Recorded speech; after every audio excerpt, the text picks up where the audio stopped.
Every year, billions of dollars flow into real estate developments that most Canadians never even know exist.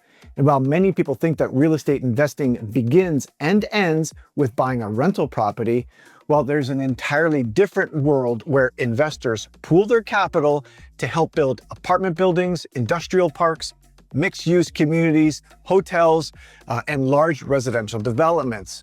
So, how does that actually work? Who pays for these projects? Who owns these projects? And how do developers raise the money? And how can investors like you and I participate without becoming developers themselves? That's exactly what we're going to cover today in this video. And by the end of the video, you'll understand how development investing works, why developers need outside investors, the role of general and limited partners, where potential returns may come from, the risks that are involved, and there's always risks, and how experienced investors evaluate their opportunities. And before we begin, a quick note, this video is for educational purposes only. It isn't investment, legal, or tax advice, and I'm not recommending any specific product. My goal today is simply to give you a better perspective, a better understanding of one part of the real estate industry so you can become a better informed investor. So let's get into it. When most people think about investing in real estate, they picture buying a rental property. You purchase the home, you find tenants, you collect rent, you pay down the mortgage, and you build equity over time. And that's certainly one approach, probably the most popular approach, but it's only one part of a much larger investment landscape. Real estate can also include commercial buildings, industrial properties, land, private mortgages, REITs, infrastructure, and private real estate developments. And I just talked about this in a recent video. None of these investments are inherently better than the others. They're simply different tools designed for different objectives. Some focus specifically on income or income generating. Some focus on appreciation. Some emphasize stability. Others will prioritize growth. And one of the keys to becoming a better investor is understanding how each tool works and where it may or may not fit within a broader investment strategy. So today, we're focusing in on one of the least understood areas of real estate investing, private real estate developments. And if you're going to remember one thing from this specific section of the video, it's this. Development investing isn't a replacement for owning rental property. It's simply another way that investors can participate in real estate. Let's start with a simple example. Imagine you're standing on an empty field, and today it's just land. And you fast forward 5 years, that same property is now a thriving neighborhood. There are homes, there's apartment buildings, there's parks, restaurants, roads, and families walking children to school, small businesses serving the community. So what happened here? Someone imagined something that didn't exist yet. Then they assembled the land, the financing, the expertise, the consultants, the approvals, and the construction team needed to bring that entire vision to life. That's development. Development isn't simply constructing buildings. It's creating value by transforming land into something more useful for society. That process requires years of planning, significant capital, specialized expertise, and thousands of decisions along the way. Which brings us to an obvious question. Who pays for all of this? So let's imagine that a project costs $100 million to build. Many people assume that the developer writes a check for the entire amount. But in reality, that's rarely how large developments are financed.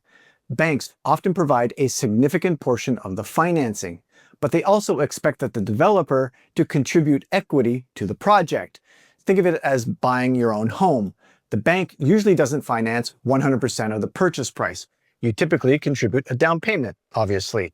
The bank provides the balance or the mortgage. Development projects work in a similar way, just obviously on a much larger scale. Even experienced developers don't necessarily want all of their capital tied up into one single project. Instead, they often invite outside investors to participate. Why? Because capital is a limited resource. If a developer uses all their capital in one project, They may have to pass on the next opportunity. And by partnering with investors, the developers can build more communities, they can create more housing, and they put their expertise to work across multiple projects all at the same time. All right, so here's an analogy. I hope that it makes things a little bit easier to understand. Imagine producing a major Hollywood movie. One person develops the concept, hires the director, builds the production team, coordinates hundreds of people, manages the budget, and keeps everything moving. That person is just like the developer, but movie producers don't usually finance the entire film themselves.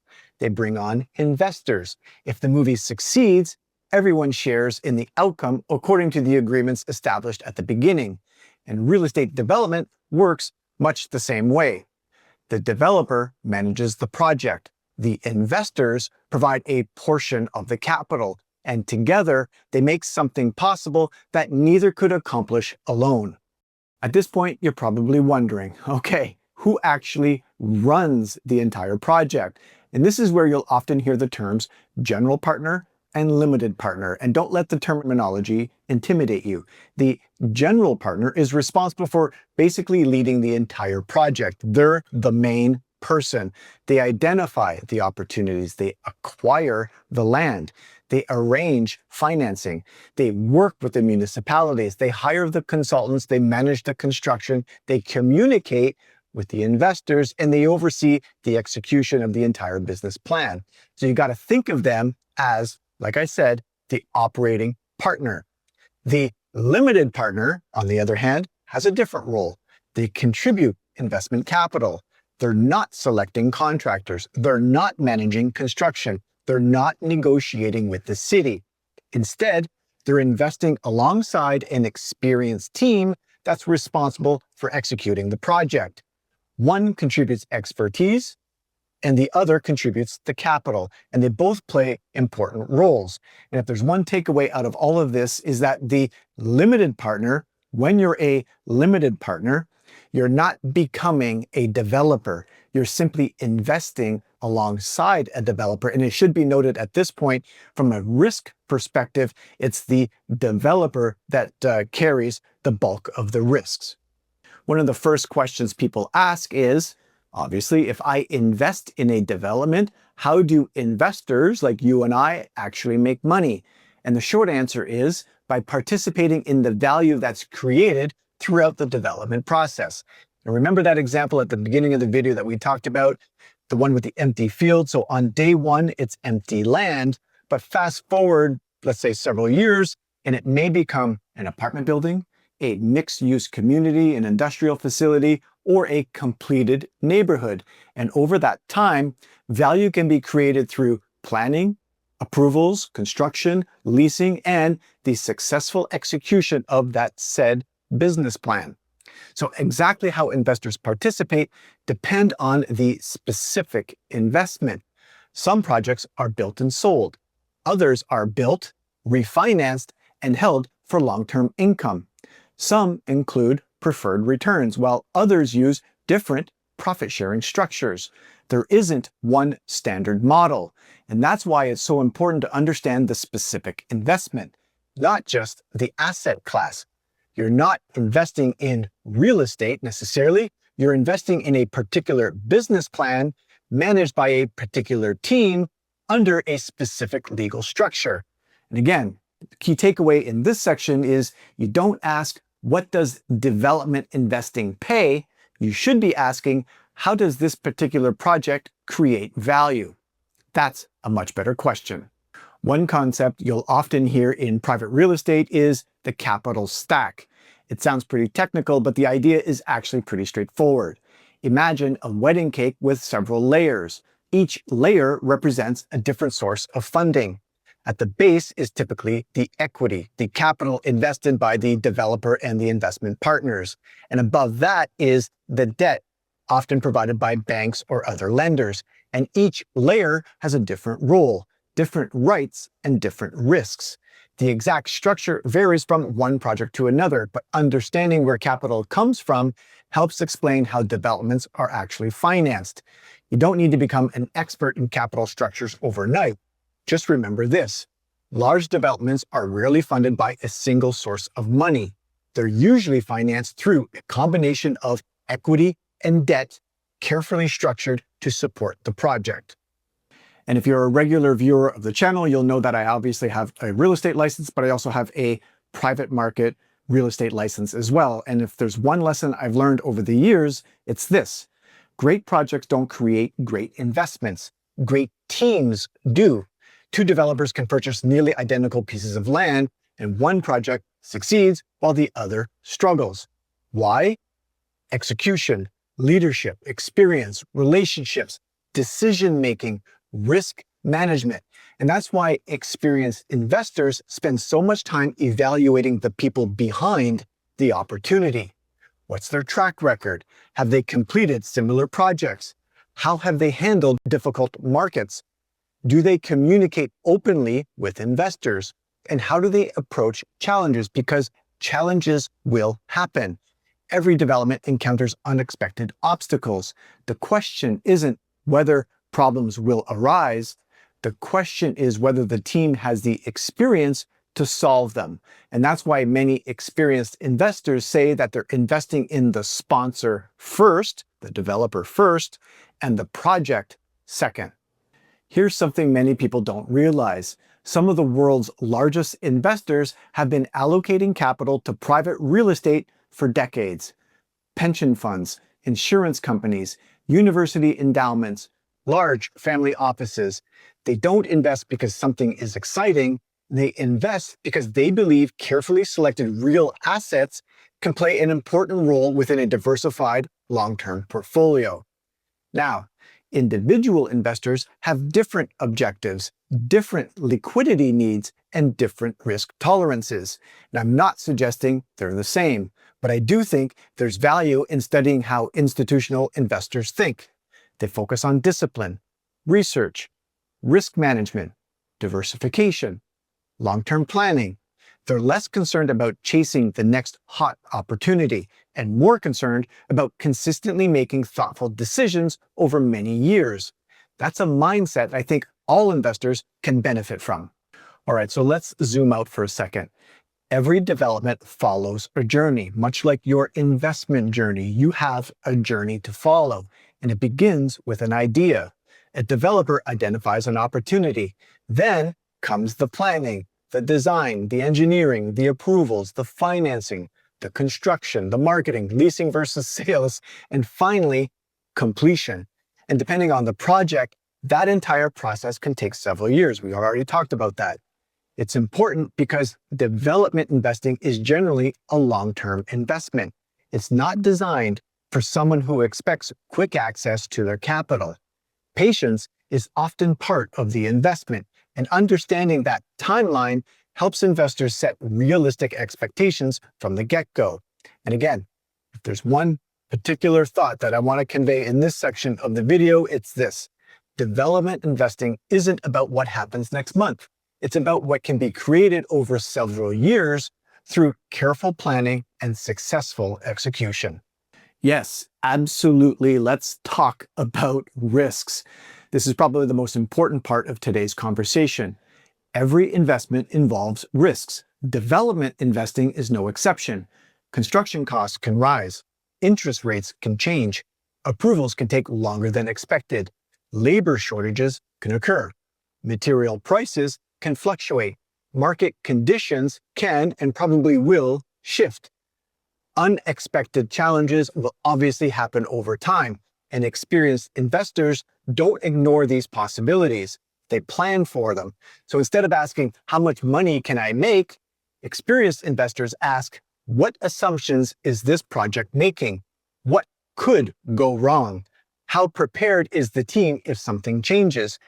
That isn't pessimism, it's actually disciplined investing. You should be taking the pro forma and zeroing in on what are the possibilities. Even on the negative side, you want to know that the pro forma has thought about what could go wrong along this project. Now that we understand how development investing works, the next question is, how do experienced investors decide whether a project deserves further consideration? And there's no single standard answer to that question, but there are a series of questions that sophisticated investors consistently ask. So let's walk through them. There's 5 questions that I wanted to highlight. Question number 1, who is the developer? Every project starts with people. How long have they been developing? How many projects have they completed? Have they successfully delivered projects through different market cycles? And do they have experience with projects of this size and scope? Real estate is full of unexpected challenges. We all know that. An experienced team won't eliminate those challenges, but they may be better equipped to navigate them. Question number 2, why this location? Real estate has always been about location, but it's deeper than a good neighborhood. What's driving demand? Population growth, employment, transportation, infrastructure, schools, economic development. A successful project usually benefits from multiple long-term trends, not just one trend. Question number 3, how does the business plan create value? Every project should have a clear strategy. Is the objective to build and sell, build and lease, refinance and hold, redevelop an underutilized property? Understanding the value or how the value is intended to be created is just as important as understanding the property itself. And question number 4, what are the risks? This is obviously my favorite question. We just talked about it. Not because I expect something to go wrong, but because every investment deserves an honest discussion about uncertainty. What assumptions are being made? What happens if construction costs increase? What if approvals take longer? What if interest rates change? Great investment opportunities don't hide the risk. They acknowledge the risks. And finally, question number 5, does this investment fit my financial plan? And this is the question that many investors ask last, and I think it should be asked first. An excellent investment can still be the wrong investment for somebody else. Maybe your timeline is different. Maybe you need liquidity. Maybe your portfolio already has enough exposure in one specific asset class. Every investment should support your overall financial strategy, not replace it. And again, my final thought on this particular section is none of these 5 questions asked, how much money will I make? That was intentional. Professional investors begin with understanding, not projections. And before we wrap up, let's clear up a few of the common misconceptions. Misconception number 1, development investing is only for billionaires. Nope, not even close. Many private market investments are designed for accredited investors and, depending on the offering and the securities regulations, other eligible investors as well. So you got to check in and find out. The key isn't wealth. The key is understanding what you're investing in. Misconception number 2, higher projected returns automatically means a better investment. Again, not necessarily. Every opportunity should be evaluated in the context of its risks, timeline, assumptions, and your own financial objectives. Financial returns without context doesn't tell the whole story. And finally, misconception number 3, more complexity means a better investment. Actually, complexity often means more due diligence is required. Simple investments can be excellent. Complex investments can also be excellent. The goal isn't complexity. The goal is obviously clarity. And one question I hear quite often is, should development investments replace my rental properties? And my answer is, well, obviously, not necessarily. Development investments isn't meant to replace every other investment. It's simply another option that may complement a diversified portfolio. Some investors enjoy owning rental properties directly. Others prefer publicly traded real estate investments. Some allocate a portion of their portfolio to private market opportunities. So there isn't one right answer. The objective isn't to own every type of investment. The objective is to build a portfolio that's aligned with your goals, your risk tolerance, and your long-term financial plan. And people sometimes ask me why I spend so much time creating educational content instead of simply talking about specific investment opportunities. And my answer is pretty simple, because informed investors tend to make better decisions.